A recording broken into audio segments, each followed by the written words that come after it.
Okay, I have something to tell you that you may not want to hear, but it's the truth, and I want you to get it, and I want you to do something about it. In order for there to be rich people, there have to be poor people.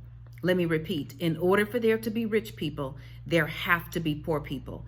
That's the current system that we live in. Rich people create things that poor people buy. Rich people build companies that poor people work in. Rich people then go and create other streams of income and passive income, while poor people try to figure out how they're going to get from one moment to the next, one day to the next. You understand what I mean? Living check to Monday. That means you get paid on Friday, you kick it on the weekend, you pay on your past due bills, and by Monday you're broke. I was living that lifestyle, making $80,000, $90,000 a month, not a year, a month. And guess what? Even though I was making that amount of money, I still was a poor person. So in order for you to flip the script on this, and I want you to understand that there is something that could happen to bring us all to a state of equality. Let's take the economic stimulus, for example. When they start sending out stimulus checks for $2,000, I get real confused because I'm not stimulated by that at all. If you want to stimulate me, this is what I say. Put some more zeros on the check. Don't you agree? Put some more zeros on the check if you want to stimulate me, if you want to stimulate us. But they would never do that. So let's just say, for example, if every American were to get $1 million, right? $1 million. And with that $1 million, they were able to pay off their mortgages, start their retirement, pay off their debt, maybe fund a business, have the appropriate resources to make that business grow and to make it grow quickly. Then if you didn't make it after that, then I guess we just say, oh, well, you missed your chance. But what you have to understand is that scenario would never, ever happen. There would never be a scenario where everybody would be made equal at the same time and given the same opportunity. Why? Because if everybody had $1 million, then nobody would go and work at the fast food restaurant. If everybody had $1 million, nobody would go and work at the big department store. If everybody had $1 million, nobody would go and work at the gas station or any of these other places. So you must see and understand that in order for there to be rich people, there must be poor people who are desperate enough to take the jobs that are available, even though those jobs rob them of their income, those jobs rob you of your time, those jobs rob you of your creativity, and those jobs rob you of your ability to generate massive wealth. Now, am I saying nobody should have a job? Absolutely not. We should all have a job. But in having a job, you need to understand that there are three kinds of income. And the great majority of people, the 1% of the people make the great majority of the wealth, while the other 99% are struggling trying to figure it out. And what the other 99% are struggling trying to figure out is how they're going to ever work another job or work enough jobs to make enough money to live their dreams. And the truth is, it's usually not possible. There were a group of people, it was the last group to pass this phase. The baby boomers were able to work a job for 30, 40 years, retire, and get enough money to live comfortably in retirement. That is no longer the case. So you must understand that there are three types of income. The first type of income is earned income. Earned income is the income that you get when you trade your time for money, when you go to a job. Remember, I was broke as all get out. I was living check to 2 o'clock. Okay, that means you get paid at 8 o'clock in the morning. By 2 o'clock, your check is gone. And I thought back in those days that I could just work harder and work harder and work harder and make enough money. Well, that formula did not prove successful.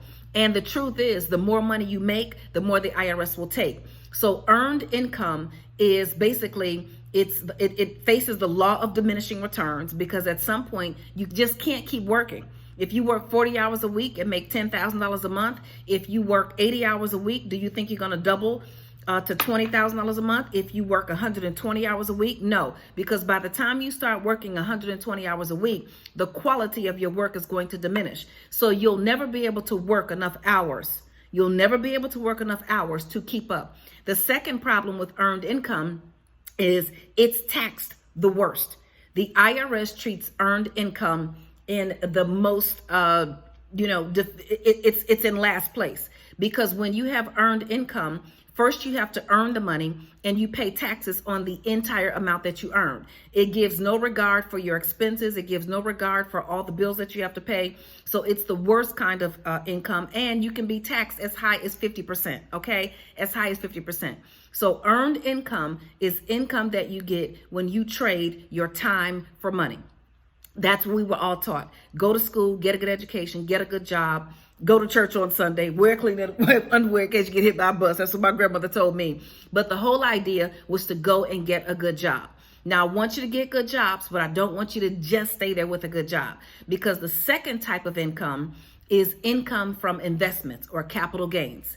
That simply means maybe you buy stock for $10 and it goes up in value to $200, and you get to liquidate that stock, and or you get to earn dividends from those investments. Now, capital gains income, or the second kind of income, this is income from investments and capital gains. This is called portfolio income, okay? So there's a couple of different ways you can label it. It's either capital gains, investments, portfolio income. This kind of income is not taxed as high as earned income, okay? So it gets treated a little more favorably. So you've got the first kind of income being earned income, trading time for money.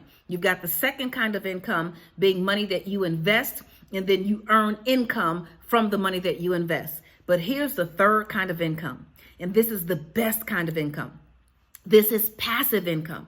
This is income that you earn whether you work or not.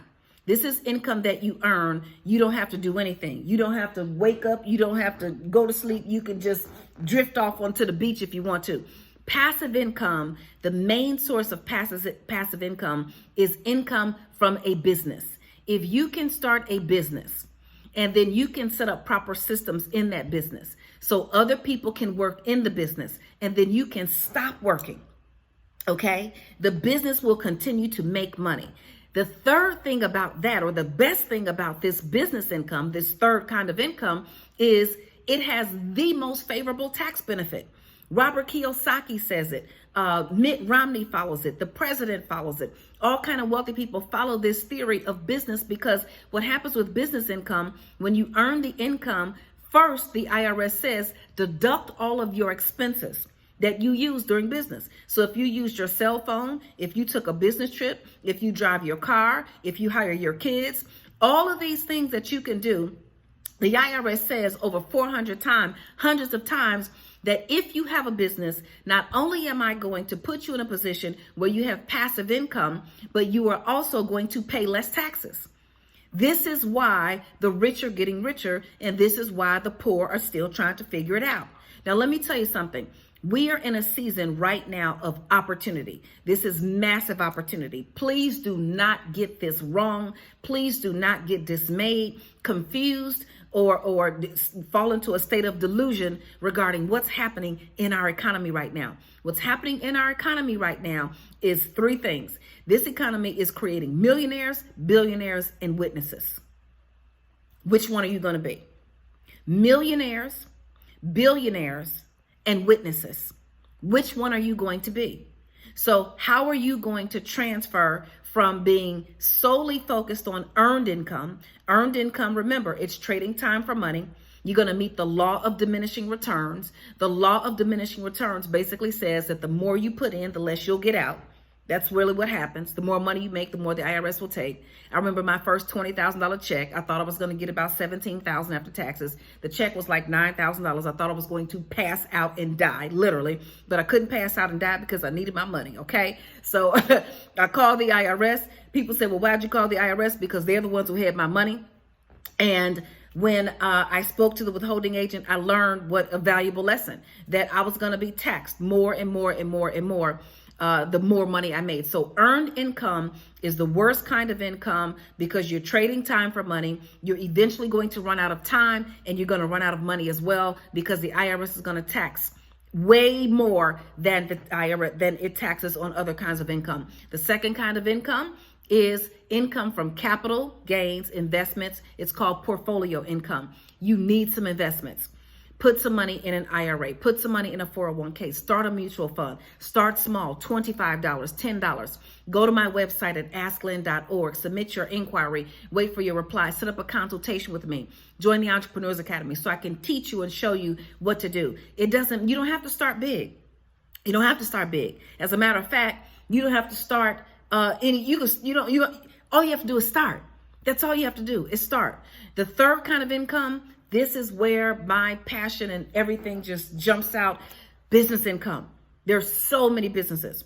I'm going to start teaching how to start how to be a real estate investor. I'm teaching how to write a book. I have a speaker training that's coming out for everybody who wants to be a motivational speaker, who wants to craft that message, who wants to get to the next level. I want you to be in business because I am not like the rest of the world. I want there to be as many rich people as possible. I want there to be as many wealthy people as possible. I want there to be as many financially free people as possible. And that doesn't mean you have $25 billion. You could have 200,000 and have no debt and be able to pay your bills and have passive income and be at peace. I want you to be at peace. I want you to be at peace. But you have to understand, and you have to get out of the rat race. In order for there to be rich people, there have to be poor people. Think about it. Which one are you going to be? Are you going to start to unwind this confusing mess that we've all gotten into? Are you going to take it one step at a time? Or are you going to sit there and feel sorry for yourself? I don't want you to feel sorry for yourself.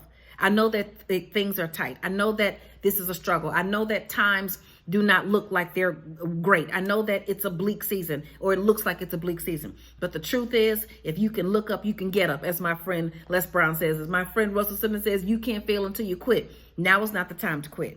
Now is the time to get a strategy. Now is the time to pick yourself up, to get an education, and to take yourself, your family, and your community to the next level. Earned income, losing. Capital gains and investment portfolio income, you're starting to win.